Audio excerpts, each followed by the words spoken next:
From amazing Las Vegas, Nevada, and the National Association of Broadcasters Conference, welcome to the fourth in a series of exclusive podcasts to discuss an article published in Radio and Television Business Report in 2017 called Deal Killers. What are they and how to avoid them? I'm Adam R. Jacobson, the editor-in-chief of the Radio and Television Business Report, and with me are the authors of this article, Doug Ferber, the CEO of DEFcom Advisors, a Dallas-based media broker, and Mr. Erwin Krasnow, partner with Garvey Schubert Barer.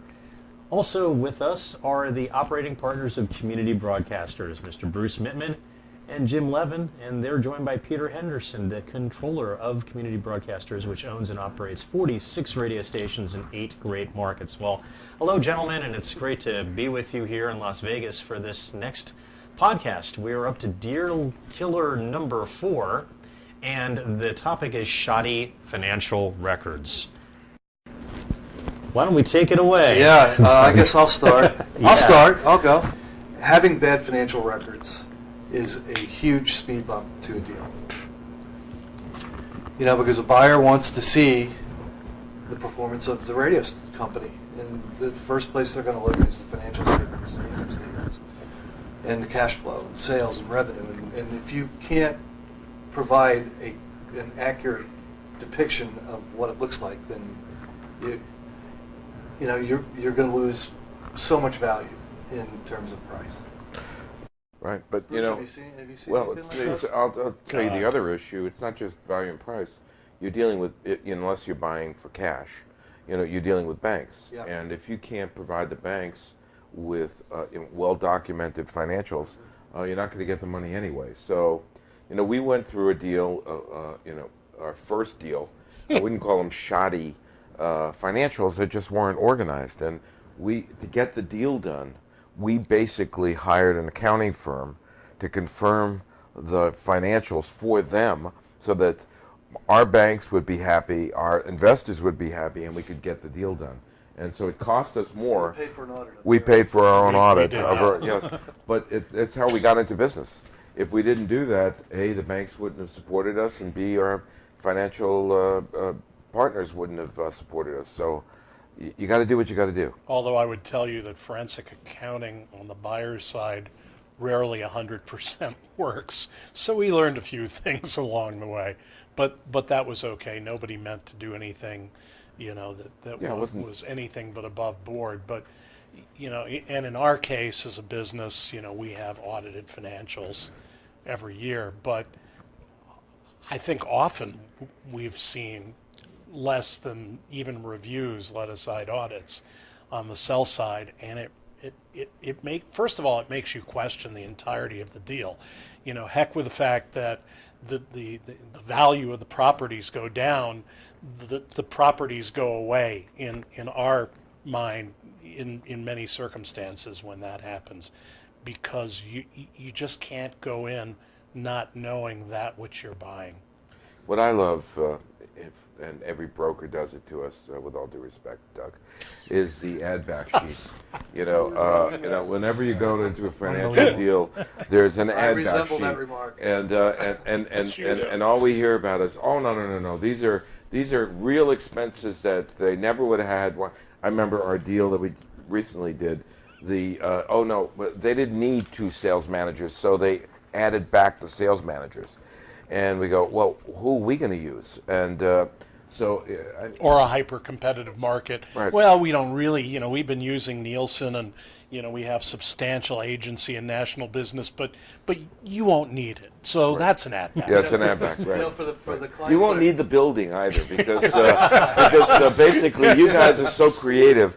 You're going to be doing it in a tent. And the power bill, just hire a squirrel, he can right. pedal. Right. I mean, Go solar, why not? So the add-backs are probably, forget the shoddy. The add-backs are the most shoddy, and unfortunately, those are the ones you have to argue with the broker, who's a little bit more knowledgeable in terms of how to sell those, and so therefore that becomes a hurdle. And I don't suggest that that's what you do all the time. Sometimes you get handed by a client, these are my add-backs, and you look at them and you go, well, I'll do my best. Right. And then, but what I tell my clients that are smart enough to plan is I ask them nicely to wean themselves off of the dependence on running all their personal expenses through the business, and try to really have a much more accurate, this is how it's run. Right. So because I tell almost everybody that you will almost never get 100% of the ad backs that you ask for, but there are some that are obvious. Right. But there's very little that the buyer can do as a practical matter to get protection from dishonest financials. You could put reps and warranties in an agreement, but what are you going to get out of that? You can file a lawsuit, you can walk away. In the meantime, you spend a lot of time, money, opportunity costs, so it's very, very, very messy. Yeah, and I agree with you. It's you really have no recourse. When you do the deal, it's a deal, and you're going to live with it no matter what happens. And so you really have to do your due diligence, and forensic accounting is part of that. And we've gone back against sellers a couple of times, Well, based on reps and warranties. I've done, appraisals that were basically a forensic analysis of cash flow that was from 5 years ago, and because of fraud. And it's amazing what you find.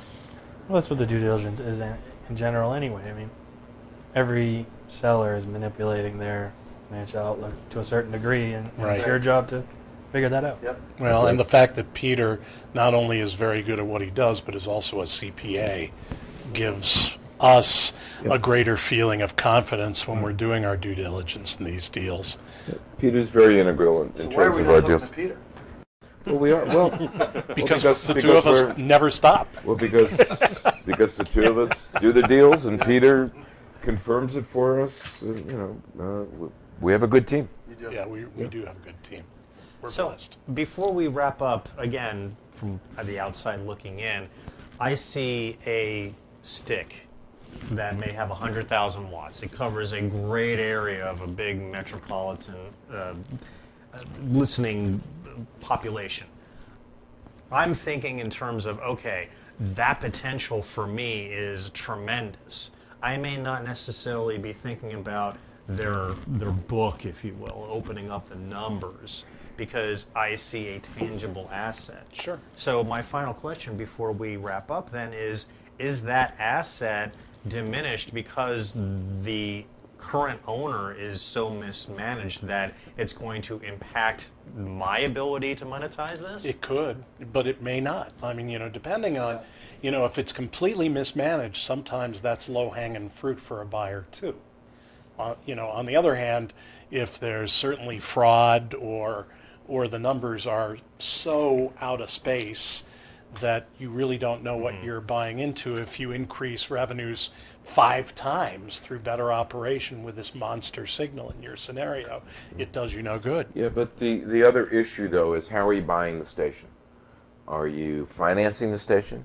Well, if you're financing it and there's no cash flow and the cash flow has been diminished, there are going to be no banks. Right. Are you paying cash and looking at an investor? Well, not every investor is willing to bleed for a while in order to see that upside. The buying environment is very different today than it just was 5 years ago, as it was 10 years ago. You need to be much more financially disciplined and experienced in order to get a deal done. And I think to everybody, that's a good thing. It's definitely harder to get things to the finish line Right. now than it was 7 or 8 years ago. Hey, we all want to be back in the Actually, 90s in more. this room, I suspect. Right. It, 80s would Maybe, be better. yeah. Yes, I guess it Let's was. look at 1987, not Yeah. 1997. Before the crash. That's right. Although 1997 to 2000 was not a bad time to be a seller. It was a pretty good time to be a seller. Yeah, absolutely. And go back 6 years before that to 1991. Not so It No, was a terrible, 1991 was a terrible time. terrible. You couldn't get into radio. You couldn't sell your radio stations, and you couldn't get financing. 1990, 91 was Death Valley for Yeah. radio. Yeah. It didn't come back till 94. Then all of a sudden there was an explosion from Yeah. 94 to Well, 2000. radio was growing at double digits. Right. Oh, 10 years in a row at that point. if you Yep. were incompetent, it was 10%. Well, In nobody those did. days. nobody did the due diligence that they're doing now. So- Because Nobody all- did any due because diligence all back you you know had what? to do was occupy the stations for Right. 2 years. I'm going to give you an example of that. I worked at American Radio at that time, okay? And it was 1998. They were buying properties six at a time without looking at them, without ever sending anybody to them, Yeah. without looking at financials, and closing the deals in 2 weeks. They all did So that. that they could get them in with their financing that had commitments to. Cliff Channel and Cumulus were just So like it's all that. about what the environment really is, Yeah. isn't, where the financial community is or isn't. Plus, since Dodd-Frank, I mean, you can't borrow money if you're, unless you can show them It's your the complete opposite of what it was. net. It's Right. complete up. 1990 when I bought WAQX, in 1991, the Miller Kaplan for the Syracuse market. And this is a guy who'd been a program director buying his first radio station. Never had sold anything, right? The Miller Kaplan for the market was down 25% in 1991. And it was Welcome to Radio, Jim Leven. Boy. Yeah. Yeah, It's still there. Well, yeah. Yeah. So we're looking back 10 years or more. What if we go 10 years ahead and we're looking back to the current time? How would you characterize the financial environment today? Going forward, Today. No, if 10 years out. 10 years from now, you're talking about. You're now. looking back at. Will these be the good old days? well, I Or the bad old unfortunately days. have to put my other hat on, which is my agency hat on, and say that radio is probably going to have a very different role in the mix of media, and therefore valuations are going to be different. Interest in the media business is going to be different, unless the radio industry actually gets HD to be what it should be, and gets streaming an impact in terms of its streaming Yeah. numbers. I agree with all that. Because, quite frankly, digital and some of the streaming companies are going to be direct competitors, and I think that's going to affect valuations. But that's 10 years out. That's not tomorrow. That's not 5 years from now. To a much lesser degree, they already are direct competitors, Right. but to a much lesser degree. And, Right. we need to be active. I mean, it's interesting, in this hotel, there is an Alexa. I don't know if it's in every room. It must be, because it's in my room. And I mean, there it is at the Wynn Hotel. So, we have to be active with the AI world. We have to be active with the digital world. We have to be Right. active with Exactly. all of these different. Yeah, if we don't improve avenues. on who we are as an industry, and then get the industry to believe it and go out and market it. I mean, I think David Fielder's credit's gone out there and grabbed the torch and has tried to push radio as a, which it least is a somebody's viable. At least somebody is, but until Cumulus gets settled, which is again a deterrent, radio is still iHeart. going to be challenged. And iHeart, yeah. All right. Well, that covers deal killer number 4. Without further ado, I want to thank our participants and thank you for listening. I'm Adam Jacobson, the editor-in-chief of the Radio and Television Business Report. Have a great day.